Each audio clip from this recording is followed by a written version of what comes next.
সহ বর্তমান অন্তর্বর্তী সরকার জুলাই গণ অভ্যুত্থানে সম্মুখ সারির যোদ্ধা শরীফ ওসমান হাদির হত্যাকাণ্ডের সঙ্গে জড়িতদের বিচারের বিষয়টিকে সর্বোচ্চ গুরুত্ব দিয়ে দেখছে এবং এই ঘটনার ন্যায় বিচার নিশ্চিতকরণে বদ্ধপরিকর।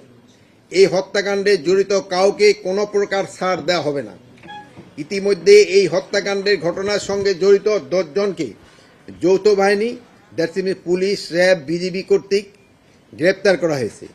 এর মধ্যে রয়েছে হত্যাকাণ্ডের মূল হোতা ফয়সাল করিমের স্ত্রী শাহেদা পারভিন সামিয়া, মা ও বাবা শ্যালক ওয়াহিদ আহমেদ ও শিপু এবং মোটরসাইকেল মালিক আব্দুল হান্নান।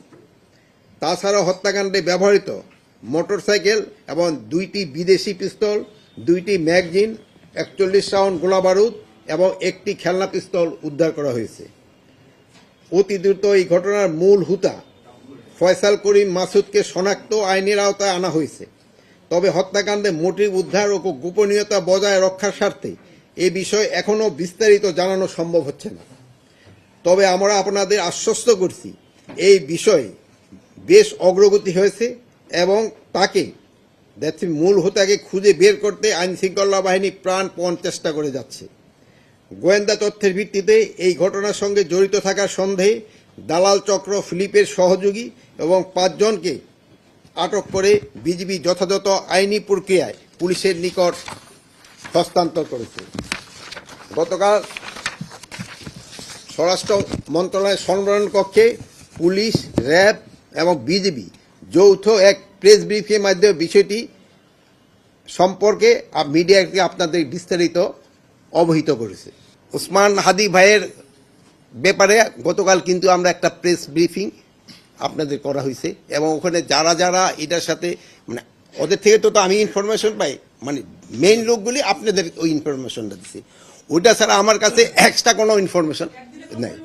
একদিনে ওইরকম কোনো পরিবর্তন হয় নাই, একদিনে আর ওইরকম কোনো পরিবর্তন। যেমন প্রথম আলোর এটা পরিবর্তন আছে যে সকাল পর্যন্ত আমাদের ছিল 10 জন, এখন হয়ে গেছে 17 জন। তারপরে আপনার ইসেরটা যেটা ওই কি বলে 30 সালের ওখানে যে ময়মনসিংহে হলো, ওই ঘটনাটায় অলরেডি আমরা কিন্তু র্যাব 7 জন এবং পুলিশ 3 জন অ্যারেস্ট করা হয়েছে। প্লাস ওই যে ইসে নোয়াখালীর যে ইসে লক্ষ্মীপুরের ঘটনাটা কিন্তু তদন্ত চলতেছে। এটা এক একজনে এক এক রকম কথা বলতেছে, বাট তদন্তের পরে বোঝা যাবে এই অ্যাকচুয়াল কি ঘটনাটা। আর একটা হলো খুলনা, খুলনার একটা ঘটনা ঘটছে, ওটাও মানে কিছুক্ষণ আগেই ঘটছে, মানে 10টা সাড়ে 10টার দিকে 11টার দিকে ঘটছে। আমরা এই অলরেডি আমি কেএমপি কমিশনারের সাথে কথা বলছি, উনি পুরো ঘটনাটা বিস্তারিত জেনে আমাদের জানাবে।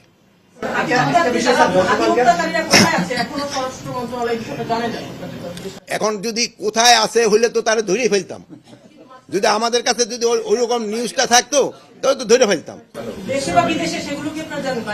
এখন কোথায় আছে এই জন্য দেশেও থাকতে পারে, বাইরেও থাকতে পারে, বাট আমরা একজাক্ট লোকেশন যদি জানতে পারতাম তো এখন হলো উনি বৈধ পথে যায় নাই, এখন অবৈধ পথে গেছে কিনা এটা তো আমি বলতে পারবো না। আপনারা দেখছেন CNW নিউজ টিভি।